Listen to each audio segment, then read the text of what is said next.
Ito ang Paralaya Bypass Road, Candaba, Pampanga. Maraming umaasa sa bypass road na ito, lalo na kung pupunta ka ng San Fernando, Pampanga, Candaba, Pampanga, Mexico at Santa Ana. Ito ang pinakamadaling daan at pinakamadaling shortcut at mabilis na transportasyon. At pwede ka rin dito kapag nanggaling ka ng San Fernando, Pampanga, Candaba, pwede ka rin dumaan dito sa bypass road na ito papuntang Bulacan, kagaya ng bayan ng San Miguel, Bulacan. At pwede rin kung pupunta ka ng Nueva Ecija. Pero sa ngayon, sa nakikita yung video, itong drone shot natin ay itong bypass road na ito ay nagmistulang parang dagat.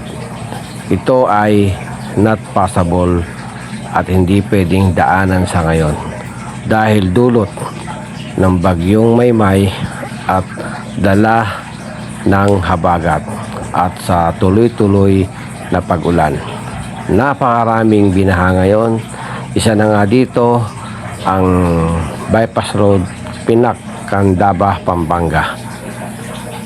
Napakaraming naapektuhang mga motorista, riders at mga residente. Napakaraming area dito sa Bulacan ang naapektuhan ng baha.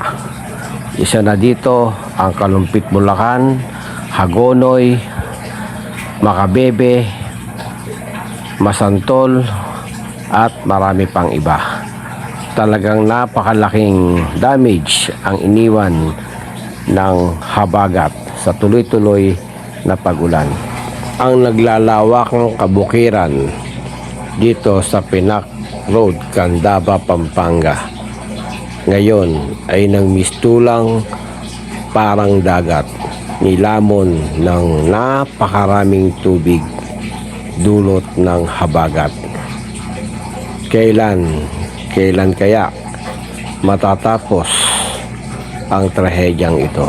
Taon-taon na nga bang dinadanas ng mga residente dito at mga may-ari ng mga ektaryang lupa na tinataniman ng palay?